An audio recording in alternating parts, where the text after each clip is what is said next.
Bonjour, aujourd'hui je vais vous raconter plus ou moins l'épopée entre guillemets du hors-série. Donc le premier et le deuxième. Voilà. Donc je me lance, explication. Il y a quelques temps de ça, Jack, un ancien équipier de mon ancienne équipe de chasseurs de fantômes à l'époque en 2012, on avait fait plusieurs chasses ensemble et puis un jour on s'est arrêté, eux et moi. Et moi j'ai continué par la suite beaucoup plus longtemps après, tout seul, dont la série lui hantait. Donc j'ai commencé à faire la série lui hantait. Et donc voilà. Jacques un jour s'est fait dire au travail qu'il y avait une maison qui était hantée dans tel village, à la sortie de tel village, à tel endroit. Donc voilà. Je passerai les détails des noms, etc. Donc il s'est rendu sur place. La petite histoire, vous la connaissez, elle a été dite dans le hors-série numéro 1, expliquée par Guillaume. Je vais la réexpliquer quand même. L'histoire de cette maison, c'est que une dame, pendant la Seconde Guerre mondiale, serait faite brûler vif par les Allemands. Ça aurait été jeté dans la cheminée et brûlé vif par les Allemands. Par la suite, toutes les personnes qui ont essayé d'habiter dans cette maison ont eu des soucis. Et la dernière en date était des Anglais. Ils avaient acheté la maison. Alors la date, je ne l'ai pas en tête. Ils ont acheté la maison, ils ont investi, ils ont refait faire la toiture. Et le jour où tout était à sec, enfin hors d'eau, ils ont voulu dormir dans leur maison. Et ils se sont fait chasser de la maison en pleine nuit. Ils ont été voir le vendeur. Le vendeur les a pas crus et il a dit ok, moi je veux bien vous rembourser sur votre maison, une partie sur votre maison, mais moi il me faut des preuves, je vais aller dormir là-bas. Et le vendeur en pleine nuit a dormi là-bas et en pleine nuit il s'est fait sortir par les cheveux, quoi. Enfin il y a plein de petites histoires qui courent sur cette maison. Je ne vais pas les énumérer tous, mais bon, parce que le vlog durerait énormément, quoi. Donc il s'est fait sortir par les cheveux, il s'est fait tirer les cheveux en pleine nuit. Voilà. Donc voilà, donc là-dessus Jack décide d'y aller avec... alors si je me souviens bien, c'était avec Guillaume au début qu'ils y sont allés, ouais, puisque c'est Guillaume qui l'a relevé. Donc ils vont faire un tour dans cette maison, ils prennent quelques photos. Au moment où ils montent les marches, Jack sent comme quelque chose sur son bras et il est paralysé, c'est comme un coup d'électricité. Guillaume le tire, essaye de le réveiller parce qu'il est complètement sonné. Donc il arrive à le réveiller et puis voilà. Et après ils se sont retournés plusieurs fois dans cette maison, il ne s'est plus rien passé par la suite. Donc voilà. Donc il y a quelques temps de ça, Jack et moi on s'est revus et je vous expliquais, j'allais faire un épisode à la cool, quoi, repérage, et puis m'amuser avec les potes, enfin m'amuser, je me comprends, hein, tout en respectant les lieux, etc. Vous me connaissez maintenant. Et donc on va faire le hors-série. Hein. Je pensais pas avoir autant de phénomènes, quoi. Enfin bref, on y va, tac tac, je m'engage. Je vais me placer peut-être autrement, je sais pas si je suis dans l'ombre ou si vous me voyez bien, je vais bouger un peu la caméra. Peut-être c'est mieux là. Ouais. Et donc Jack m'emmène sur cette maison, donc vous avez vu le hors-série numéro 1. Donc tout ce qui s'est passé, les phénomènes, le cri qu'on a écouté au ralenti qui était un cri en vitesse normale alors qu'on passait au ralenti. Donc voilà, c'est impressionnant, il y a eu pas mal de phénomènes aussi, vous l'avez vu dans le hors-série. J'invite les gens qui n'ont pas vu le hors-série 1 à aller cliquer sur ce lien et aller voir le hors-série 1, ils comprendront de quoi je parle. Et donc, la nuit se passe et nous partons, et moi quelques heures plus tard, rentré chez moi, je pars aux urgences et je fais un début d'infarctus, entre guillemets, infarctus, plus angine de poitrine, quoi. Mais bon, c'était quand même un début d'infarctus, voilà. Donc là-dessus, bien malade, tu vois, grosse barre dans la poitrine et tout ça, donc je pars aux urgences, test, ils se sont rendus compte que pendant la matinée, enfin, en fait, je me reprends, je rentre, je dors, et en fait, je me suis trompé, en fait, c'est la nuit suivante où je fais un infarctus, en fait. C'est-à-dire que je me repose toute la journée et en soirée je commence à avoir une douleur. J'appelle les urgences, le médecin de garde, et le médecin de garde me dit non, ça doit être une déchirure musculaire. Le lendemain je vais voir mon médecin généraliste, j'avais toujours mal et il me dit d'urgence à l'hôpital. On fait un test sanguin et on se rend compte que j'avais fait un début d'infarctus. Voilà. Donc là-dessus il y a eu des tests sanguins à savoir si j'avais du cholestérol, des choses comme ça, et il s'est avéré que j'avais pas de cholestérol. Enfin bref, là-dessus j'ai fait un régime, repris le sport correctement, éviter de manger tout et n'importe quoi, et faire attention à mon cœur. Enfin bref, voilà. Quelques jours plus tard, je ressentais plus rien, plus aucune douleur, j'étais très bien, je me sentais très en forme, donc je faisais toujours attention. Et je me prépare à faire le hors-série numéro 2. Je vous explique qu'au cas où je garde mon téléphone portable et toutes les heures j'appellerai ma femme pour lui dire si ça allait. Enfin bref, voilà. Donc là-dessus, je m'engage dans le hors-série numéro 2. J'ai mon petit chat qui est derrière la caméra, il va réussir à faire tomber la caméra. Et donc je m'engage sur le hors-série numéro 2. Explication du hors-série numéro 2. Voilà. Donc j'arrive en journée, repérage, installation du matériel, etc. Et pendant que j'installe le matériel, tout d'un coup, vous la voyez, la fameuse vidéo, tout d'un coup, moi j'ai ma petite habitude, je branche le K2 à chaque fois quand j'installe mon matériel, voir s'il y a un déclenchement quelque part ou quoi que ce soit. Donc là-dessus, je vois mon K2 qui se déclenche. Boum, une fois, deux fois. Donc je prends ma petite JVC, ma petite caméra JVC, je commence à enregistrer. Donc je vous montre que ça se déclenche, etc. Et je vous montre qu'il n'y a aucune source de courant, puisque le compteur, à l'arrivée générale du compteur, il n'est pas alimenté, et puis le reste à l'intérieur de la maison, c'est pas du tout alimenté. Donc on n'a pas du tout de courant, on n'a pas de ligne haute tension au-dessus de la maison, on est à 300 mètres d'une nationale, alors je sais pas si ça y fait, enfin bref. Voilà, donc le K2 se déclenche, boum. Voilà, donc je vous fais le petit topo sur la vidéo de la présentation, je coupe le caméscope, je dis je vais me préparer et j'attends la nuit. Donc je continue ma préparation, etc. Je vais casser la croûte, je reviens dans la maison, il est deux têtes, je crois qu'il est 22 h, je dis des bêtises, hein, vous regarderez sur la vidéo, mais enfin bref. J'avais fait une installation au milieu des escaliers avec le pote de Jérôme. J'avais fait une installation au milieu des escaliers justement parce que on avait entendu à cet endroit-là les escaliers comme s'il y avait des pas dans le premier hors-série justement, qu'on avait entendu des pas de quelqu'un qui descendait. Enfin bref, je me dis je vais mettre le pod à cet endroit-là et ça va peut-être déclencher quand quelqu'un va passer. Et une petite EcoPro, vous savez, vous commencez à connaître les petites full spectrum, les caméras de sport là qu'on fixe, que j'ai, qui sont faites pour le full spectrum, qu'on a bricolé pour le full spectrum, et donc mon spot infrarouge, etc. Donc boum boum boum, donc j'entends le pod se déclencher. Moi je suis au rez-de-chaussée, j'essaye de faire, je suis au rez-de-chaussée, j'entends le pod se déclencher, je monte, donc j'ai pas encore mon harnais caméra, j'ai rien quoi. J'étais en train de me préparer parce que je me lançais à faire la présentation. Donc avant de faire la présentation, je mets en route toutes les EcoPro. Au rez-de-chaussée, au premier et au grenier.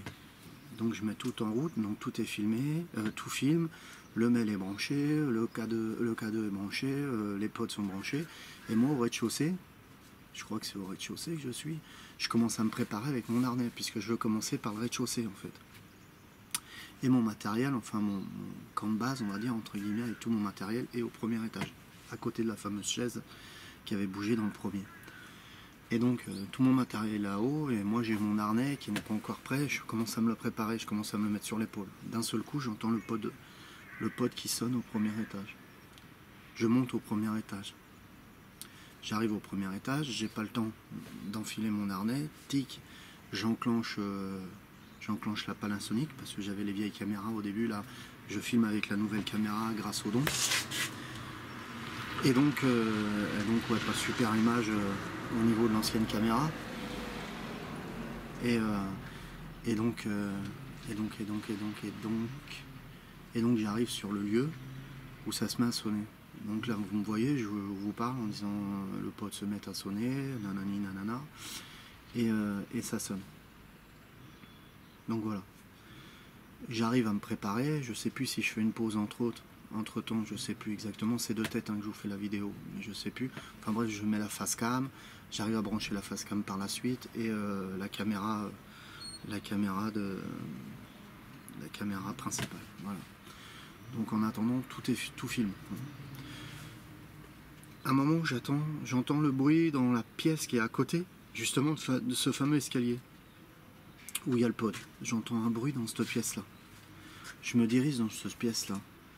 Dans la maison, je précise bien qu'il n'y a aucun courant d'air.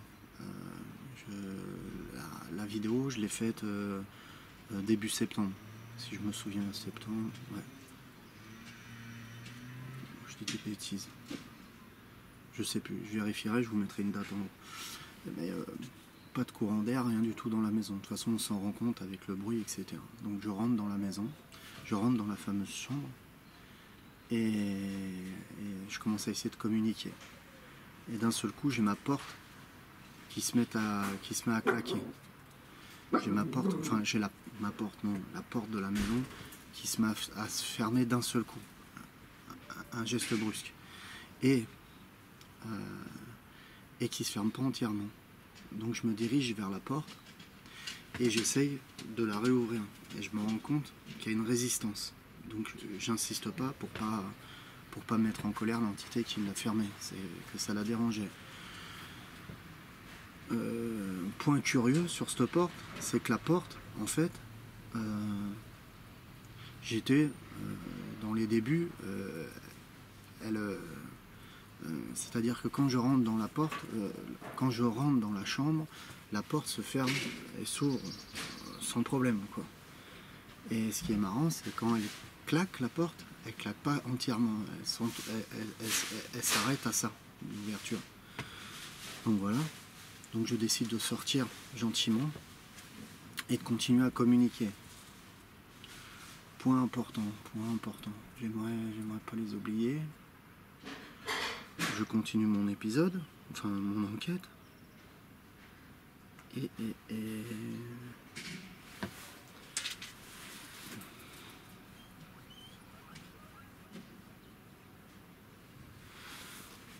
voilà. J'y reviens, ça y est, ça m'est revenu. Donc je continue mon épisode, mon enquête. Je commence à allumer la Spirit Box une première fois et j'allume la Spirit Box une deuxième fois. À la deuxième fois, j'ai ma face cam qui est là et j'ai ma caméra principale qui est là.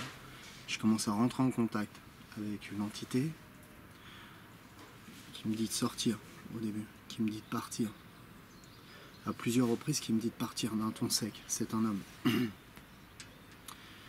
Je garde mon calme, je commence à remettre tout mon matériel et à plier tout, puisque j'accepte de partir, il doit être 2 heures à peu près. J'accepte de partir, je mets tout mon matériel, je remballe tout au premier et au grenier, je remballe tout. Je la fais court, hein. J'ai loupé des passages dedans, mais c'est pour que vous compreniez comment ça s'est passé la fin de l'épisode en fait. Donc je prends mes affaires, je reste toujours calme. À un moment, la Spirit Box me dit boulon. Ça fait tilt dans ma tête, j'ai oublié ma boîte de boulons, les boulons que je me sers pour fixer mes caméras, etc. Je me retourne, la boîte est par terre. Je la ramasse, bim. Je descends et je leur demande, est-ce que je peux continuer? Et là, il y a une femme qui me répond, d'accord, d'une voix super douce. Et j'entends cette voix à chaque fois à l'arrière de la Spirit Box. Et cette voix me rassure. Et l'homme ne me rassure pas du tout. Mais je continue mon épisode. Et à ce moment-là, la Spirit Box crie à plusieurs reprises, partez vite. Et il me dit, et à un moment, oui, et je lui réponds. Et je lui dis, écoutez, j'ai demandé la permission, on m'a répondu d'accord, il y a une dame qui m'a répondu d'accord. Après ça, il me dit le diable. Ça fait tilt dans ma tête. Et il me redit encore une fois le diable. La même voix, le même homme qui me parle. C'est comme si, je sais pas, c'est de la folie, c'est comme si le mec était derrière moi et qui me poussait. C'est comme si les propriétaires m'avaient surpris chez eux et qui vivaient chez eux et qui me poussait à la porte en gueulant, quoi. Enfin, ça me donnait cette impression. Et donc, je remballe tout mon matériel et je décide de partir. Quand je sors de la maison, j'ai toujours en tête que cet homme est très mauvais et que la femme est très douce. J'arrive à la voiture, je pose tout mon matériel, je range mon matériel dans la voiture. Il doit être encore, ouais, on va dire 2h10, 2h15. C'est pas l'heure exacte, hein, c'est dans ces zones-là. Je me dis, je vais appeler mon père parce que je me sens pas bien. J'appelle mon père et je lui explique ce qui se passe. Et je commence à prendre la route avec ma voiture. J'ai un Bluetooth dans la voiture, donc ça risque rien. Le son passe par les enceintes. Donc je continue à parler à mon père. À ce moment-là, je passe le panneau non-tronc. Ça vous expliquera pas où est la maison, mais bon. Je passe le panneau non-tronc. Au moment où je passe le panneau non-tronc, j'ai la liaison entre mon père et moi au téléphone qui se coupe. Je dis, bon, un problème de réseau, et je continue. Et je me dis, dans ma tête, j'ai intérêt à me purifier. Je sais pas combien de temps après, je me range sur le côté, sur un trottoir en fait, et je commence à faire une séance de purification dans la voiture. Je purifie tous les lieux. Chose étrange, c'est quand je sors de la maison, j'ai une barre qui se situe là et qui veut pas partir, comme si j'avais avalé je ne sais pas moi, comme si j'avais des poils de chat coincés dans la gorge. Enfin, ça me fait une barre. Je fais ma séance de purification, j'insiste énormément, et d'un seul coup, vers la fin de la séance de purification, je sens que ce gêne que j'ai à la gorge disparaît. Je reprends la route. Je repasse de nouveau devant ce fameux panneau non-tronc. Donc là, je comprends plus. C'est comme si j'aurais fait le tour. En fait, c'est comme si je passais par mon tronc, je refaisais le tour, et je revenais là. J'ai un tilt qui se fait dans ma tête en disant combien de temps t'es resté, ça fait combien de temps que ton père t'a appelé. Moi j'ai l'impression que ça fait 10 minutes et que ça fait 10 minutes que je suis sur la route, pas plus. Je prends le téléphone portable et je regarde à quelle heure j'ai appelé mon père. Ça faisait 56 minutes. Et je me retrouve devant le panneau non-tronc. Le même panneau où je m'étais retrouvé au début. Il y a un trou dans le temps. J'ai deux solutions. La première solution, c'est que je suis tellement troublé par cette enquête que je fais pas attention, que je traverse le panneau non-tronc et que je suis pas mon GPS pour rentrer chez moi. Et qu'instinctivement, je tourne et le GPS me réindique l'endroit, ce qui n'est pas possible. Mais bon, enfin bref, on va prendre cette solution-là. Et du coup, je me retrouve devant le panneau non-tronc. Mais ce n'est pas possible du tout, puisqu'il m'aurait renvoyé beaucoup plus loin pour revenir chez moi. Il ne m'aurait pas fait repasser par le panneau non-tronc. Et la deuxième solution, c'est qu'il y a un trou dans l'espace-temps, en fait, en quelque sorte. Et je ne sais pas. Vous allez me prendre pour un dingue et je préfère pas afficher cette théorie. D'ailleurs, j'ai mis beaucoup de temps avant de vouloir faire cette vidéo. Excusez-moi. Ce qui est curieux, c'est quand la première fois je passe le panneau non-tronc, je suis toujours dans l'idée que la femme est bonne et l'homme est mauvais. Et quand je décide de faire la purification, le fameux chat dans la gorge que j'avais est parti. Et j'ai l'impression d'avoir toute ma lucidité par la suite. Je rentre chez moi. Et en rentrant chez moi, dans ma tête, c'est sûr et certain, j'ai l'idée que la femme me voulait du mal et que l'homme me voulait du bien. Il y a une petite scène que je ne vous ai pas racontée aussi dans la maison, c'est qu'à un moment, quand je fais les préparations, avant que le pot sonne, je me trouve dans une pièce et je vois deux. Alors, je vais vous le dire, comme je l'ai vu au début, c'est-à-dire quand j'étais dans la maison, ce que je pensais. Et après, ce qui m'est revenu en mémoire, quand j'ai fait la purification. C'est assez compliqué à comprendre. J'espère que vous allez me suivre. Je suis complètement barré. Vous allez voir. Donc, je suis dans la maison, je fais mon enquête. Et j'attaque pas mon enquête encore, je fais les préparations des lieux. Il fait nuit déjà. La route est à 200 mètres. Je vois 2 feux de camion pour moi, c'est 2 feux de camion qui sont, je suis dans une chambre, qui reflètent sur le mur et qui vont directement sur une ombre. Une ombre qui me fait curieusement penser à une silhouette. Ça s'arrête là. Je fais mon enquête, blablabla, blablabla, je sors, j'ai mon problème, j'ai mon fameux problème d'espace-temps, hein, je vous ai raconté, vous allez me prendre pour un dingue, enfin bref, avant je fais ma purification, après j'ai mon problème, tac tac, et après tout me revient en mémoire. C'est-à-dire que je pense que la femme me voulait du mal et que l'homme me voulait du bien, et qu'il est en train de me prévenir d'un danger dans cette maison. Et maintenant, je vais vous raconter la fameuse scène que je vous ai parlé à l'instant, que quand je suis dans la maison, quand je suis dans la chambre, je vois 2 feux de camion et une ombre. Cette scène me revient en mémoire. Et quand elle me revient en mémoire, je ne revois pas la même chose. Pas du tout même. Je vois 2 belles orbes. Quand elle me revient en mémoire. Non mais c'est du délire. Et vous allez me traiter pour un fou. C'est pour ça que ce vlog, je le fais pour l'instant et je le diffuse que sur mon groupe secret. Parce que je sais que vous pouvez me comprendre. Et il y en a qui me traiteront qui me prendront pour un fou si je le mettais sur YouTube pour l'instant. Je pense que vous êtes prêts à voir les images que je vais vous montrer par la suite. Vous êtes prêts à les voir. Et je pense que certaines personnes qui ne me suivent pas sont pas prêts à les voir.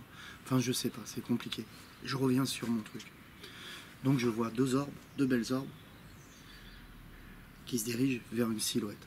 Et la silhouette que je vois, c'est pas une ombre. C'est comme un ectoplasme, comme un fantôme. Et je vois la silhouette de l'ombre qui était comme ça, qui était juste penchée comme ça, exactement comme je fais le geste, quoi. Et en fait, la silhouette, c'est un visage.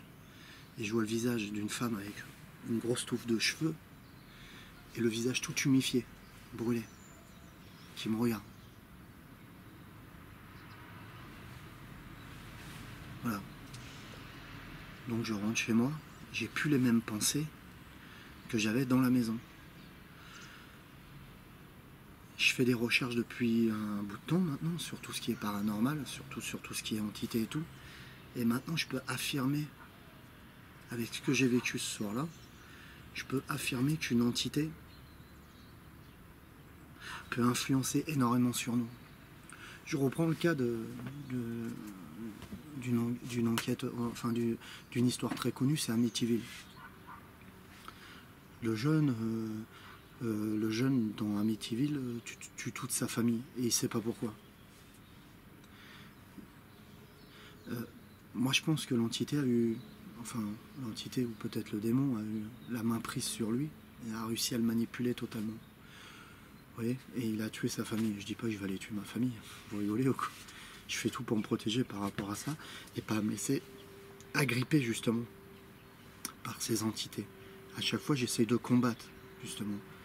Les choses qui peuvent aggraver ces choses-là, c'est la drogue. Quand vous vous droguez, quand vous buvez, ces choses-là, l'entité peut avoir beaucoup plus d'emprise sur vous et vous diriger, vous manipuler beaucoup plus vite. Que si vous êtes sain d'esprit et conscient de ce qui se passe, c'est plus facile de combattre. Je sais qu'à un moment, je me suis fait manipuler par cette entité. La fameuse ombre, elle ne voulait pas que j'ai peur. Quand la voix me parlait, elle ne voulait pas que j'ai peur aussi. Mais moi j'appelle ça mon ange gardien, en quelque sorte, vous allez peut-être rigoler. Mais mon ange gardien m'a fait le déclic. Il m'a dit, David, il faut que tu partes. Peut-être même que c'était mon ange gardien qui me parlait dans la radio. Ou une entité qui est coincée, je sais pas, enfin bref. J'ai eu le déclic et je savais qu'il fallait que je parte, il y avait un danger. Par la suite, j'ai su que c'était la femme. Moi, je pense vraiment que j'ai vécu quelque chose de fort dans cette maison. À 2 reprises, ça m'est arrivé que des entités essayent d'avoir la main prise sur moi. Dans le hors-série numéro 2, je pense qu'à un moment, elle a eu la main prise sur moi, mais j'ai réussi à me détacher. Ça se combat, ces choses-là. La première fois, c'était dans le château où je suis revenu dernièrement avec Évidence Paranormale, et donc je vais vous diffuser l'enquête à la fin du mois, si j'arrive à faire le montage, parce qu'il y a une enquête au moins d'1h30. La première fois que j'y suis allé tout seul, enfin avec mon ancienne équipe, ben, j'étais énormément influencé par le lieu, etc. Et je pense qu'on m'a influencé. Quelque chose m'influençait en quelque sorte. Donc je pense que j'avais une influence venue d'autre part sur moi. C'est pas facile, j'ai du mal à m'exprimer, j'ai du mal à dialoguer comme ça. J'essaierai de faire le moins possible de coupures, ça sera vraiment une vidéo brute. Excusez-moi, parce que je veux que vous compreniez, enfin bref, je pense que j'ai été 2 fois manipulé. Manipulé, je me comprends, j'ai toujours repris le dessus, purifié, etc. Je reprends l'épisode de l'appartement hanté, je mettrai le lien ici, c'est pour les gens qui connaissent pas. Je sais qu'à un moment, l'entité, ou le démon, aurait pu avoir la main sur moi. Parce que l'entité joue avec vos peurs. Enfin, c'est les recherches, par rapport aux recherches que j'ai fait, etc. Plus vous avez peur, plus elle va réussir à avoir la main sur vous.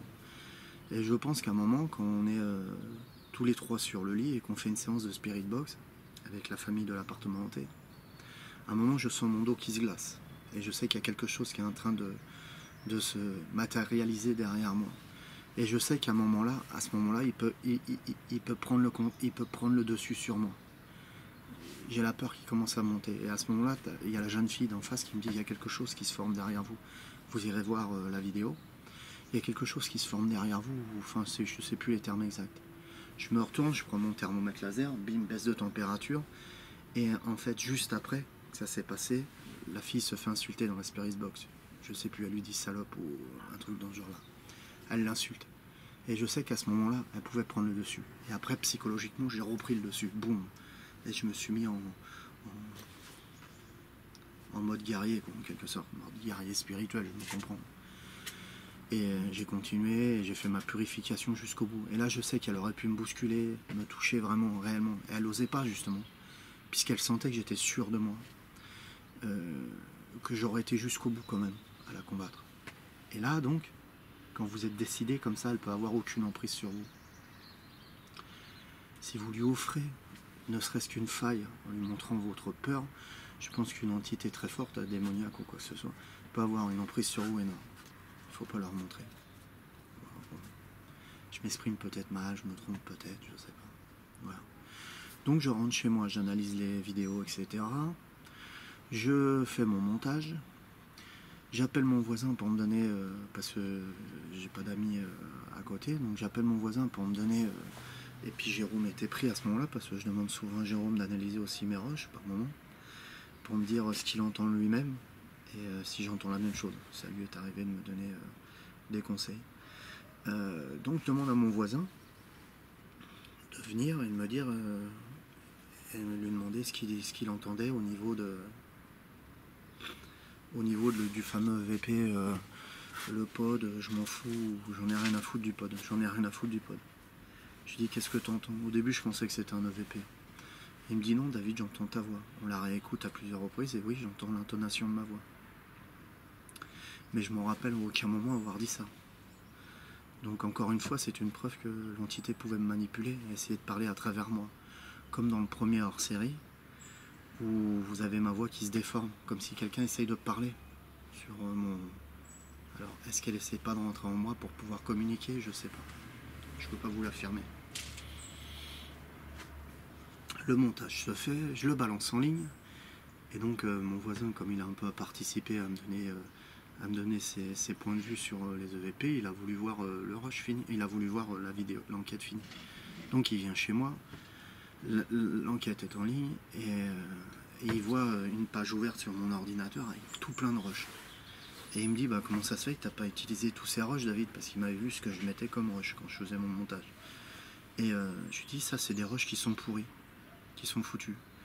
Comme je vous avais expliqué, à un moment quand je dialogue avec la Spirit Box et que je me fais jeter dehors, rien n'a filmé. J'avais l'impression que ça filmait, mais ça filmait pas, en fait. Et donc, je vous expliquais, donc il me dit, bah David, tu peux pas essayer de me montrer un rush? Je lui dis, bah tiens, on va prendre celui-là au hasard, la face cam. La fameuse face cam, quand je dialogue avec la Spirit Box, je la prends, bim, j'allume et je lui dis, tu vois, il n'y a rien, ça n'a rien pris, quoi. Il me dit, c'est bizarre, c'était fouillis sur l'image, pas de son, et à un moment, j'ai un peu de son qui arrive. Je m'étais pas rendu compte de ça, j'avais pas été jusqu'au bout, j'ai un peu de son qui arrive. Je dis, tiens, cool, ça a pris des images, et les images arrivent, bim, du son, et bim, plus de son, juste juste l'image en elle-même. Et on regarde l'image. Et je sais pas si je vous l'explique maintenant, ou je vous mets la vidéo avant. Je vous l'explique maintenant, et après vous la verrez en vidéo. Et donc on me voit justement en train de dialoguer, en train de me faire jeter à la porte par les entités en quelque sorte, à la Spirit Box. Donc moi je me souviens de tout ce que j'ai dit à ce moment-là. Donc je vous le traduirai, ou je vais vous l'expliquer maintenant et vous le verrez par la suite sur la vidéo. Les images qu'on voit, on me voit avancer, on me voit parler. Et à ce moment-là je parle et je dis...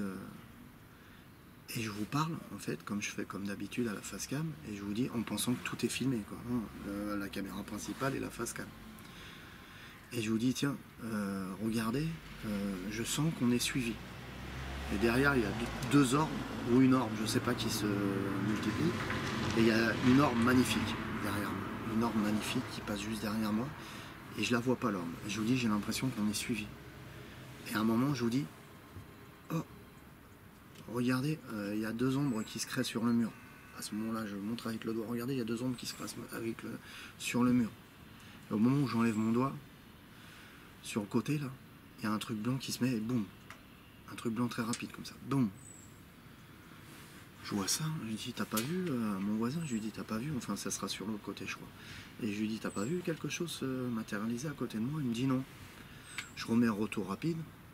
On revient sur la scène et effectivement il voit quelque chose de blanc. Il me dit bah tu peux pas faire avec tes logiciels de montage, tu peux pas le mettre sur un logiciel de montage, voir ce que ça fait. Je dis ouais tiens, bim, je passe mon logiciel sur Adobe Premiere Pro et je ralentis la scène en une fraction de seconde. La voici.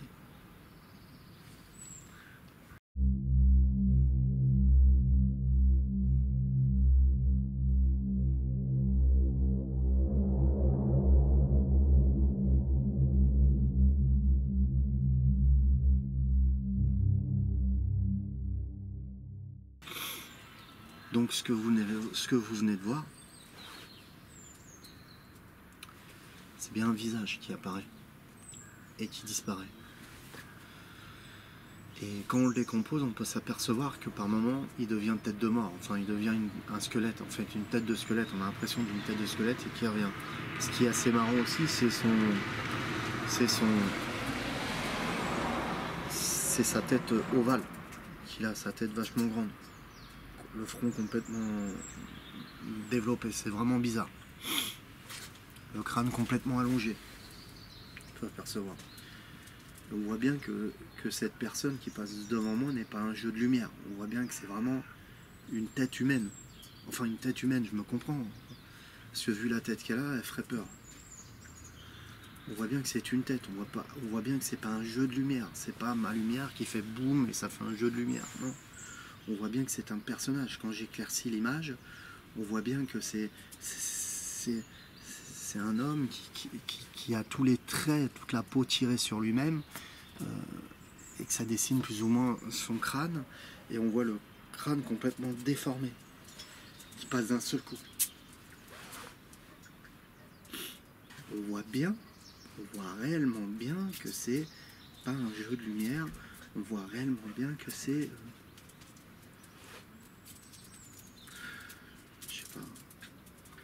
c'est vraiment une tête. Et que cette tête est complètement déformée. Et qu'est-ce que c'était? Un démon? Je sais pas. Enfin bref, voilà. Je souhaitais vous la faire montrer. Maintenant, vous pensez ce que vous voulez. Ça m'a énormément troublé, cette image. J'ai même réfléchi et je me suis dit, je ne vais pas la diffuser. Et j'ai même fait une petite dépression par rapport à ça, après par la suite quand j'ai vu la vidéo. Chose et détail important que j'ai oublié de vous dire, c'est qu'une fois sorti du hors-série numéro 2, je suis resté pendant 4 jours avec une barre ici. Ici, comme ça m'arrive quand j'ai fait mon premier infarctus. Et après ça a totalement disparu, et puis j'ai plus rien. Je pense que ça aussi, ce problème au cœur a été influencé par les entités. Et je pense sincèrement à l'heure actuelle que maintenant une entité peut jouer sur votre santé mentale mais santé physique aussi. Voilà. Bon, sur ce, je crois que j'ai tout dit. Petit détail sur le Tipeee, bah, c'est super, j'arrive à me faire à peu près une centaine d'euros par mois, je me comprends, depuis qu'il a commencé, j'ai fait une centaine d'euros. J'ai touché, au début du mois, j'ai touché mon premier Tipeee parce que ça paye en décalé, donc j'ai touché mon premier Tipeee qui était de 129 euros. Et donc c'est bien, c'est un début, mais c'est super, ça m'a aidé, puisque j'ai pu commencer, comme je vous ai expliqué, à faire l'achat de la caméra et des spots infrarouges qui m'ont bien aidé dans ma dernière enquête que j'ai fait avec Évidence Paranormale. Et voilà quoi. Donc je suis assez content, j'ai des dons aussi par PayPal, je vous remercie beaucoup. Et j'ai même des mandats cash. Donc voilà. Donc ce mois-ci, on va dire avec PayPal, Tipeee et YouTube, j'ai presque réuni l'équivalent de 200 et quelques euros. Donc c'est super. Voilà. Le but c'est d'arriver à faire 300 euros. Ça sera le pied, je pourrais faire des tas de trucs. J'ai des tas de projets en tête. Voilà. Bon ben, merci. Et tiens, truc important, je pense que je vais faire un vote. Je vais organiser un vote sur mon groupe, à savoir si on diffuse cette vidéo par la suite au public, ou qu'on la garde pour nous. Je sais pas, je pense que les gens sont... Je sais pas. Tiens, je vais essayer de voir comment on fait dans le groupe pour créer un vote avec Facebook. Je vais voir, je vais me débrouiller après. Je vous aurai mis cette vidéo, je pense qu'après je ferai un vote. Et c'est vous qui déciderez si plus tard on met le vlog. Enfin le vlog, je sais pas si on peut appeler ça un vlog. Moi je fais tout au feeling, quoi. Vous avez pu le remarquer. J'écris rien d'avance. Enfin j'écris rien, je me comprends. J'écris un petit topo de ce que je dois dire, mais je scénarise pas, quoi. Je veux dire, c'est... Voilà. Bon bah j'espère que ça vous a plu, et voilà quoi. Et, je vous aime tous. N'hésitez pas à me mettre vos commentaires et puis me dire ce que vous en pensez. Et dites-moi si je débloque, quoi. Je veux dire, ça m'aide toujours, bien sûr. Toujours dans le respect, quoi. Et voilà. Et je vous aime tous. Allez, bonne journée.